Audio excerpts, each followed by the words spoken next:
फाल्गुन 21 गते हुने प्रतिनिधि सभा सदस्यको निर्वाचनको लागि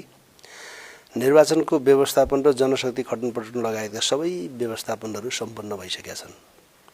र मतदान अधिकृतहरू पनि मतदान स्थल र मतदान केन्द्रमा गइसक्नु भएको छ। मतदानको प्रक्रियालाई आवश्यक चाहिने सामग्रीहरू पनि सबै तत्सम ठाउँमा पुगिसकेका छन् र हरेक निर्वाचनको अगाडि संसारमै एउटा सैद्धान्तिक रूपमा के स्वीकारिएको छ भने निश्चित केही समय चाहिँ मौन रहनुपर्छ। निर्वाचन ऐन नियमले मौन अवधि भनेर मौन भन्ने शब्द प्रयोग नगरे हुनाले मैले शून्य समय भनेर शब्द चयन गर्ने गरेका छु र मतदान सुरु हुनुभन्दा 48 घण्टा अगाडि अर्थात् त्यहाँको विषयान्तरलाई अध्ययन गरेर कुन ठाउँमा कति समय लगाउँदा उचित हुन्छ भन्ने कुरो त्यो मुलुकको कानुनले निर्धारण गर्ने कुरा हो र हाम्रो मुलुकको कानुनले चाहिँ 48 घण्टालाई एकदम शान्ति समय, शून्य समय, मौन समय र त्यो समयमा चाहिँ एकदम शान्त भएर स्वच्छ निष्पक्ष र भयरहित र उन्मुक्त वातावरणमा निर्वाचन सम्पन्न गर्ने प्रयोजनको लागि मतदानको प्रक्रिया सुरु हुनुभन्दा अगाडि शान्ति छाओस् र त्यो शान्तिले मतदान प्रक्रियामा सहज बनाओस् भनेर शान्तिको कामना गरिएको हुन्छ।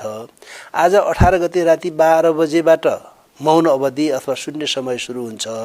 यो मतदानको प्रक्रिया सुरु भएर सम्पन्न नभएसम्म यो कायम रहन्छ र यो राख्नुपर्ने अर्थात् मौन अवधि राख्नुपर्ने कारण के हो भने निर्वाचनमा दलका उम्मेदवार, कार्यकर्ता, शुभेच्छुक र शुभचिन्तक जतिले प्रचार प्रसार गर्ने लगायतका जिम्मा लिनुभएको छ काम, त्यो सबै काम छोड्नुपर्छ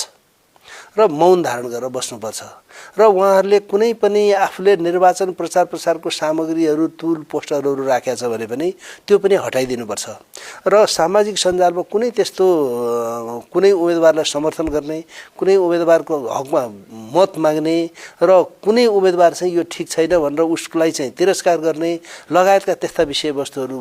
प्रकाशित गरेको छ, प्रसारण गरिएको छ र सामाजिक सञ्जाल मार्फत अरूले जानकारी पाउनु भनेर राखिएको छ भने त्यो सबै विषयवस्तुहरू हटाउनुपर्छ र अझ दल र दलको उम्मेदवारले त आफूले जुन ठाउँ अर्थात् मतदान स्थल र मतदान केन्द्रको वरिपरि त्यस्ता सामग्रीहरू राख्नु भएको छ, त्यो मतदान केन्द्रको 300 मिटर वरिपरि चाहिँ त्यस्ता सामानहरू राख्नु भएको छ भने त्यो सबै सफा गरेर एकदम स्वच्छ र निष्पक्ष वातावरणमा मतदान सम्पन्न हुन्छ भन्ने कुरो सोच राखेर आफूले गरेका पहिलाका प्रचार सामग्रीहरू हटाएर त्यहाँ चाहिँ स्वच्छता